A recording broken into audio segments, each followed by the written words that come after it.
Add a little fun to your lunch break. Join Johnny Radio for Sports 56 Happy Hour from 11 to 1 every weekday on Sports 56 and 98.5 FM. Unlock your new go-to spot, Codes Dispensary in Steele, Missouri, just over an hour from Memphis. When you're ready for a legal, reliable option, they're right up the road. Explore the full menu of top-shelf products in-store and online. Short on time? Order ahead and cruise through the drive-thru for a quick pickup. Stack rewards while you stock up with Club Codes. Earn points for every dollar spent. Codes Dispensary, now open in Steele, Missouri. Supreme Cannabis that's worth the drive. Learn more at codesdispensary.com. That's codesdispensary.com.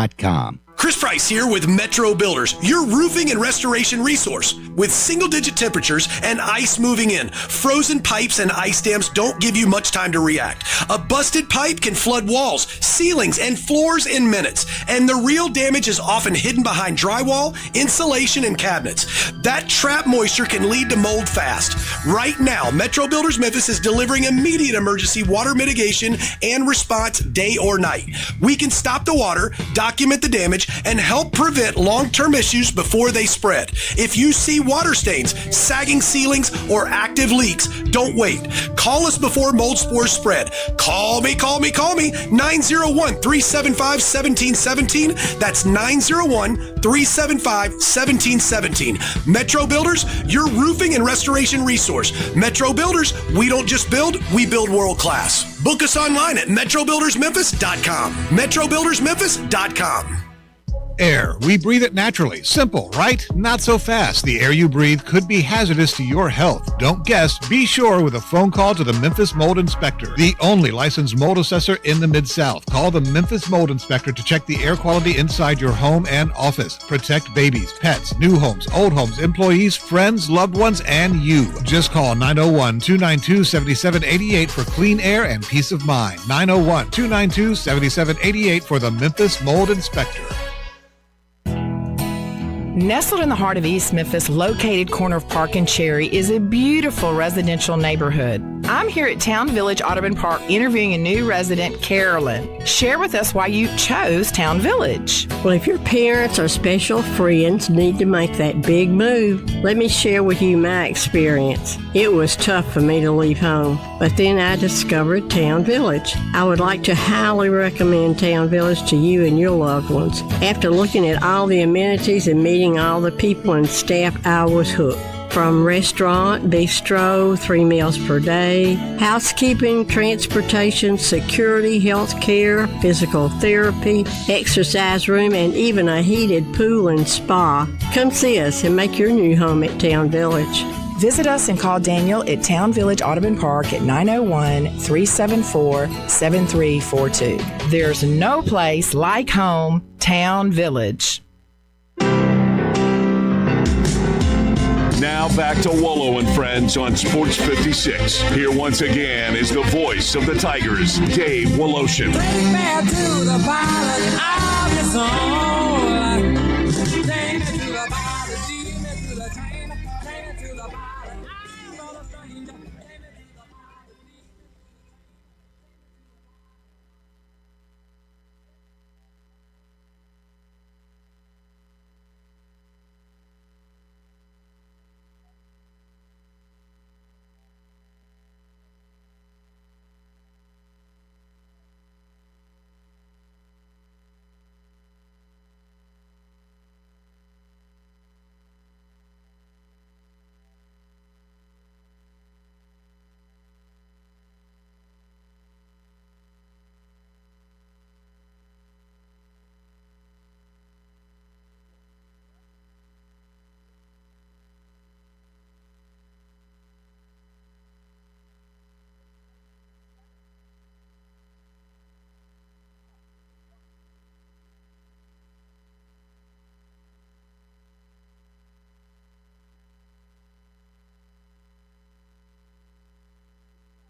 I am well, Dave. How are you?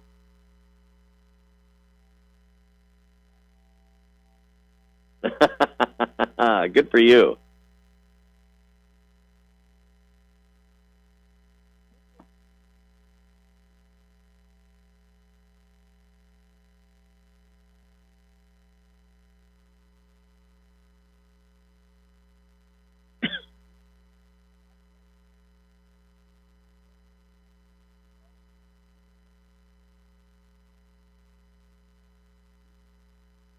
Well, I think the Big Ten is deeper in quality teams than the Big 12 is, but the top of the Big 12 is really impressive. And not that the top of the Big Ten isn't as well, but when you're looking at Arizona and Houston and Kansas and BYU and Texas Tech, Iowa State, those are some really powerful teams.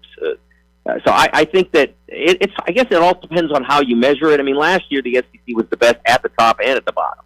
And so we don't always get that. And we have had in the Big Ten better years in terms of depth where 10, 11, 12 were better than they are now. Or maybe it's just that the 1, 2s, and 3s in that league are so much better than usual that teams like Ohio State can't really be competitive even when Michigan goes into their gym yesterday. Ohio State, which is fighting for a bid and desperately needed a win like that, could barely. I mean, they weren't embarrassed, but they just really never had a chance to win.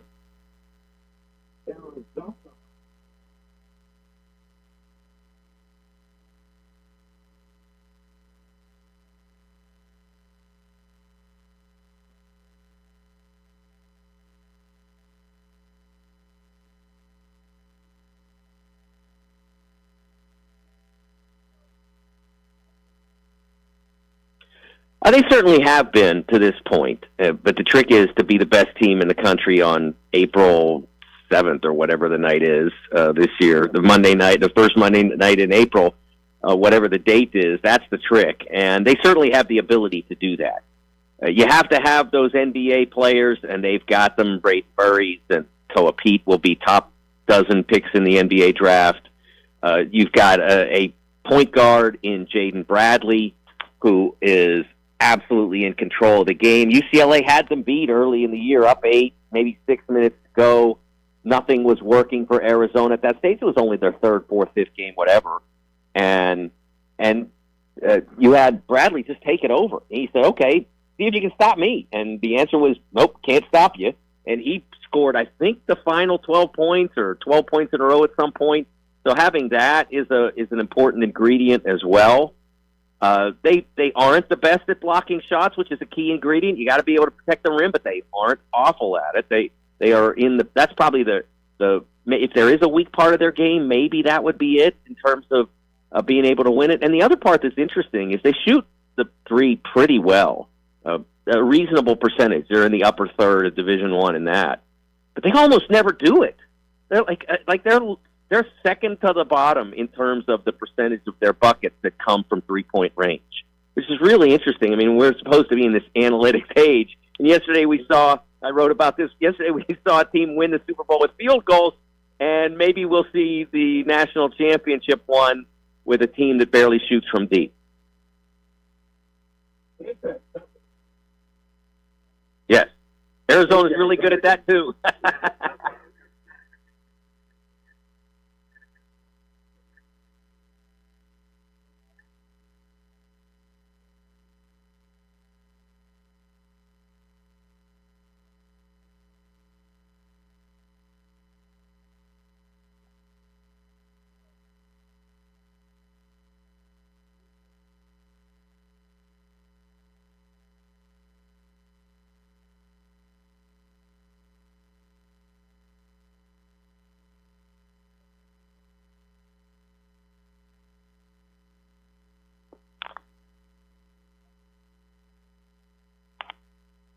Well, I mean, we came close in 2015 with Kentucky. They made it all the way to the national semifinals undefeated, and you look at that team, and they were just loaded with NBA players. They didn't have great play at point guard, and that's what cost them. They had I think at least one, maybe two shot clock violations in the final 10 minutes of the semifinal game against Wisconsin, and that's not happening with like Quinn Buckner on charge, right? I mean, he didn't have a shot clock, but it wouldn't happen. He didn't have a shot clock until he got to the NBA. But if they had one in '76 for Indiana, he'd have made sure that didn't happen. So I think anything is possible. I mean, when St. Joe's went through the regular season in 2004 undefeated, at that point, no one thought anybody could do that, and they did it. And then Memphis came close in 08, and then Wichita State got all the way into the tournament undefeated, and then Kentucky a year later. So I will never rule it out, but I don't think this is going to be the year. I mean, you're looking at tonight. Arizona has to go on the road to Allen Fieldhouse and play a Kansas team that has 2 first-round picks in it, and including probably number 1 overall in Darren Peterson. That's going to be a really hard challenge, and they follow that up with, I don't know, home games against TCU and BYU, and then a road trip to Houston. So, if they can get through this, if they go through the next 4 undefeated, then people will really start to talk, because then they have home games against Kansas and Iowa State, and then 2 teams out of the field. So that's a pretty good situation if they can get through these 4. I don't think they will.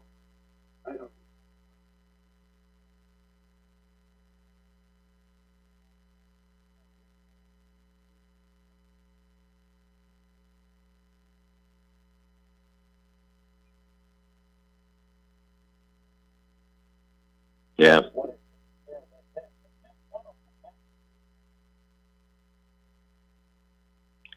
Yeah, it is. And I've been actually working on a piece about that. And, Dave, I'm old enough to remember 1979 when I was a young college student in Pittsburgh and went to the Dapper Dan Roundball Classic. And they had in that game on that night, Sam Bowie, 2 games actually. It was such a loaded class that Sonny Vaccaro split it into 4 teams instead of the usual 2.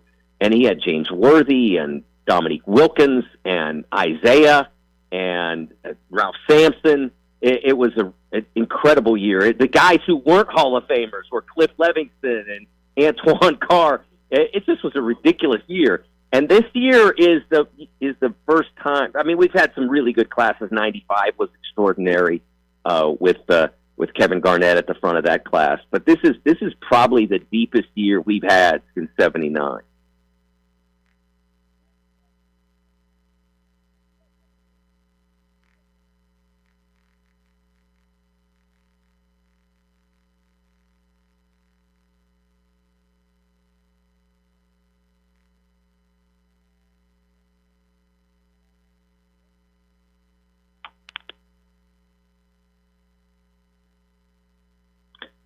It depends.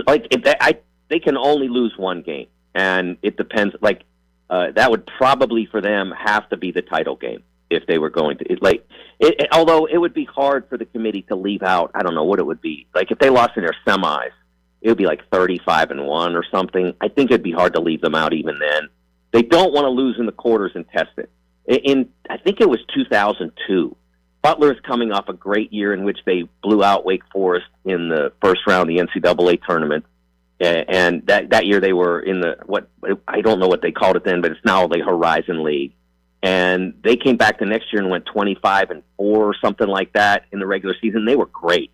But then they went out and lost in their quarterfinal to a pretty average Wisconsin Green Bay team. And I still thought that they were a tournament team, even by the standards of the time, RPI and all that. And they left them out because they lost in the quarters. And so Miami, if they got through this undefeated, they wouldn't want to lose in the quarters. But I think if they lost in the semi or final, it would be hard to say no to, like I said, 35-1.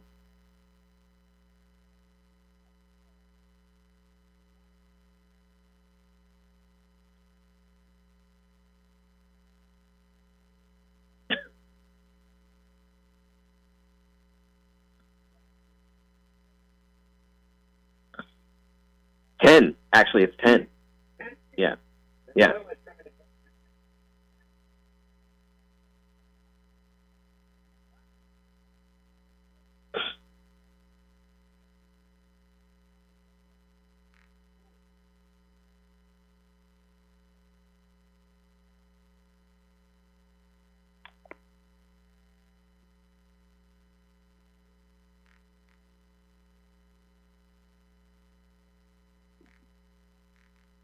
Well, the NCAA should have been a long time ago working on a collective bargaining agreement. And when I say the NCAA, I mean the member schools. The member schools should have been working at least 2 years ago on a collective bargaining agreement. And because they haven't even I mean, they have done less work on that than I have in speaking to you for the last 6 or 7 minutes. They've done nothing. And so they're now a couple of years behind on getting that right. And the problem the NCAA has is that every local court is incentivized to some degree to kind of help out I mean, they're looking at, well, that court did that, so I can do it, you know, and the team here, and because I don't want to get yelled at by all the people who are fans of that team. It doesn't mean that much to me. I mean, I said, even if that's the only motivator, then they can do that, and there's not much that precedent in favor of the NCAA because all the other local courts have done this.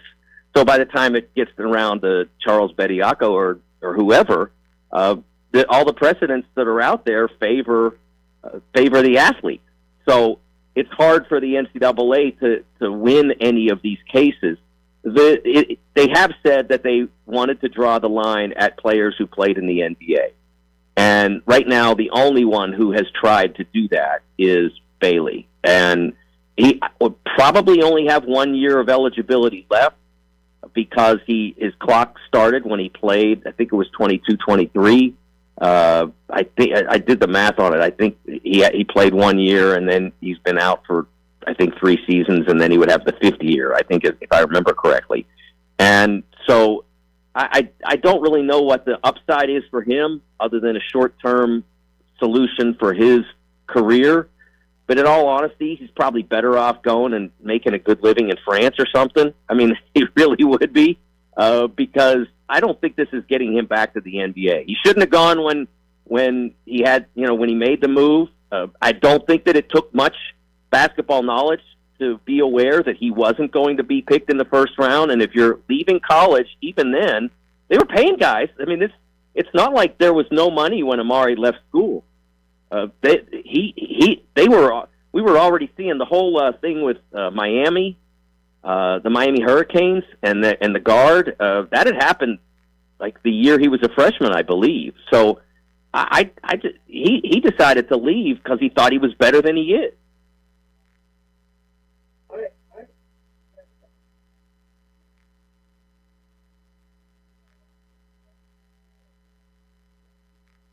Yes.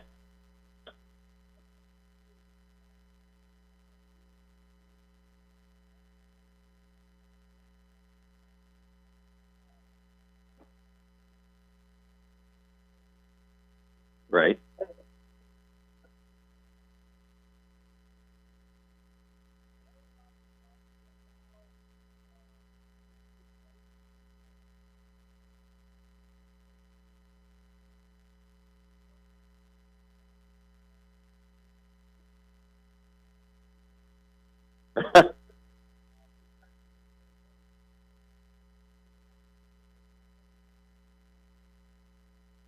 Right.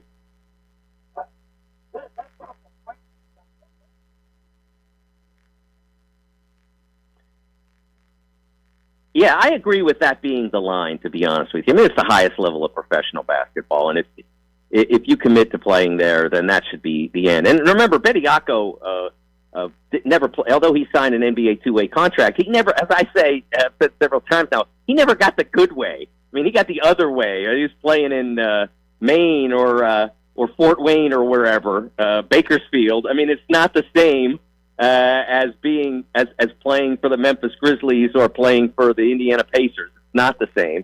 And so I haven't had a huge problem with that. With what Baylor did with James Najee, again, never played in the NBA. I don't see how people who are in this sport now can get so exercised about the fact that guys who were playing a year ago for like $30,000 are now coming to play for you for a lot more than that. Well, why would they not want to do that? I don't understand that concept. I mean, like if I'm a regular college student and I decide after my junior year I can't afford it or whatever, and so I got to go work, in an auto plant, and then I work at the auto plant for 30 years because I do well and I rise up the ranks and I become a foreman or whatever, and then when I finish, I decide, you know what, I want to get a college education. And they don't say, no, you went pro. You're still allowed to go back to school and get a degree, so why can't you go back and hoop?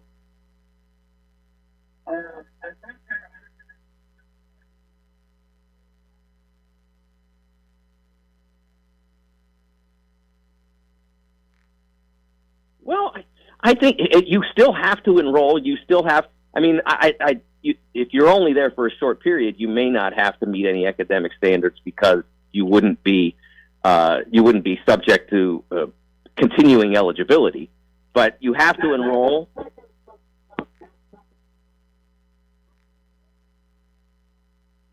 Right.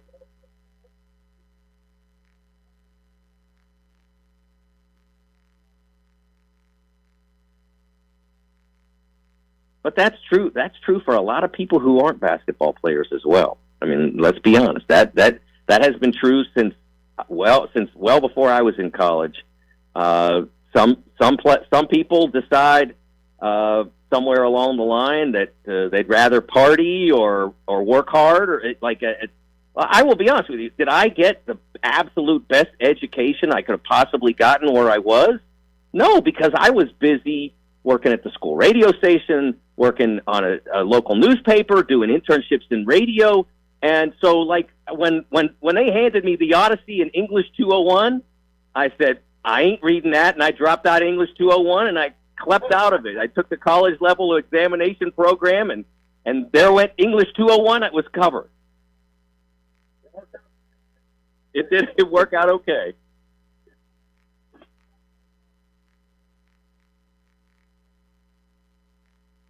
Thanks, Dave.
Did you miss your favorite Sports 56 show? No! Check out the podcast, broken down hourly at sports56whbq.com or wherever you get your podcasts.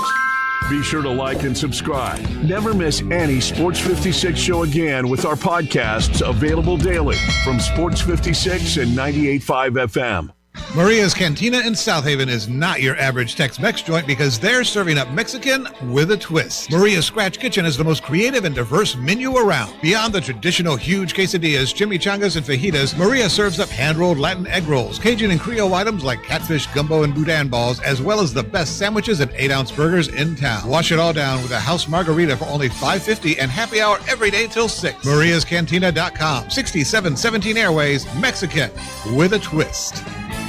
The wait is finally over. Get ready for the grand opening of the newly remodeled Landers Cadillac of Memphis. You can shop grand opening savings at Landers Cadillac of Memphis, and you'll find there's a special deal on all the remaining new 2024 Escalades. You can get $20,000 in total savings. And they're paying top dollar for trades at Landers Cadillac. See how much you can save with the Landers Easy Pass at CadillacofMemphis.com. And remember, if it doesn't say Landers, you paid too much. This Valentine's Day, celebrate the one you love the most with Hallmark cards at Walgreens. Valentine's Day is the best time to send your favorite person a reminder of just how much they mean to you. A Hallmark card is a super simple and beautiful way to say how grateful you are for the love you two share. Don't forget, Valentine's Day is Saturday, February 14th. Visit Walgreens today to find a Hallmark card that shows just how much you care for them, because love lives here. Love is in the air, and it's time to remember all the sweethearts in your life because it's a Saturday. Valentine's Day is the 14th, and Dinstall's will launch the season for their famous chocolate-covered strawberries beginning on Wednesday the 11th. We're actually going to be there to help make that launch perfect on February the 9th. That's a Monday. So place your order for the chocolate-covered strawberries on Monday the 9th when you come to see us at Dinstall's on Pleasant View. Dinstall's, the place to make sweet memories.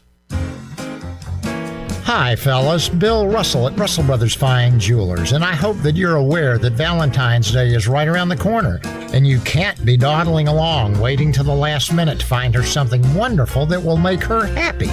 At Russell Brothers, we've been specializing in happy for 5 decades now, helping men show their ladies how very much they care. And you know, taking good care of your favorite girl is what Valentine's Day is all about. Come visit us at Russell Brothers, see the breathtaking jewelry, and know that you're going to walk out the door with a gift she'll be proud of, and you'll also find out what makes Russell Brothers Jewelers so special. So come look at our quality, see our value and beauty, and experience our service. Come visit us at Russell Brothers Jewelers. Let us help you put happy on her face on February the 14th. Russell Brothers Fine Jewelers, 4646 Poplar at Perkins. We'd love to help you find the jewelry that she wants. Now back to Wolo and Friends on Sports 56. Here once again is the voice of the Tigers, Gabe Woloshin. When you are gone, I turn to stone.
Thank you.